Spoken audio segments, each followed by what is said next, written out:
आप एक रैली को संबोधित कर रहे हैं चौपाल है जिसमें ये बड़ी भीड़ है।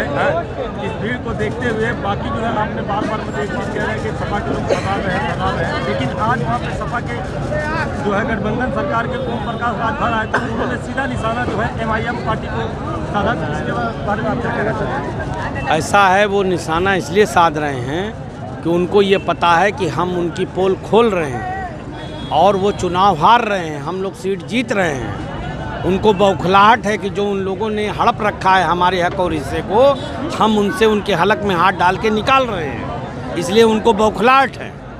और उसी बौखलाहट का प्रतीक है ये कि वो लोग MIM पे हमला कर रहे हैं। अगर फिर से विधायक बनते हैं तो पहला काम क्या होगा आपका क्षेत्र में? मेरे 2 काम बहुत प्रायोरिटी के हैं। एक हमारे बुनकर भाइयों की जो इलेक्ट्रिक सप्लाई का मसला है, जो उनके बिल का मसला है, उसको हल कराना, प्लस जो ये एक्सप्रेसवे बना है और चीनी मिल से पानी जो निकलता है, एक्सप्रेसवे की वजह से कई हज़ार एकड़ ज़मीन डूबी हुई है पानी में, उसकी निकासी करवाना, ये 2 मोस्ट प्रायोरिटी की चीज़ें हैं। बस स्टैंड का चलना है, ये मेरी प्राथमिकताएँ होंगी।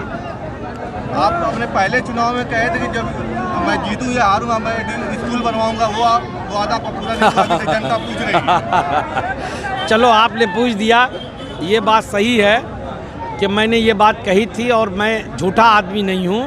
हालात मेरे ज़रा ऐसे हो गए कि 3-4 महीने में डिस्टर्ब रहा, मगर आपको मैं इत्तला दे रहा हूँ और ये इसलिए नहीं दे रहा हूँ कि इसका कोई फ़ायदा लेना है। स्कूल बनने जा रहा है, स्कूल की ज़मीन खरीदी जा चुकी है।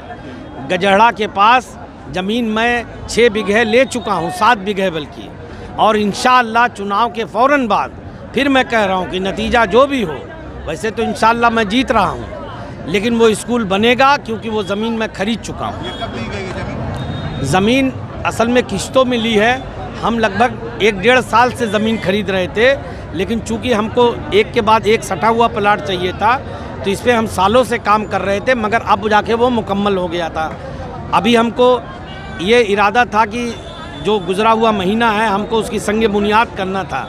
मैं अपनी वालदा के हाथ से उसका संग बुनियाद कराना चाहता था, लेकिन मेरी वालदा बीमार पड़ गई, वो दिल्ली में है, और इसी बीच में ये सब घटनाएं हो गई, मैंने इस्तीफ़ा दे दिया और सब हो गया, तो थोड़ा डिस्टर्ब हो गए, वरना शायद वहाँ पे काम शुरू हो गया होता। लोगों के द्वारा कहा गया है कि वो अपना प्रतिनिधि क्षेत्रीय यहाँ मुबारकपुर का रखने वाले थे, लेकिन नहीं रखे, ऐसा भी आरोप है। असल में ऐसा है कि हम तो, सही बात ये कि बहुत ओपन है उस मामले में, कोई बनना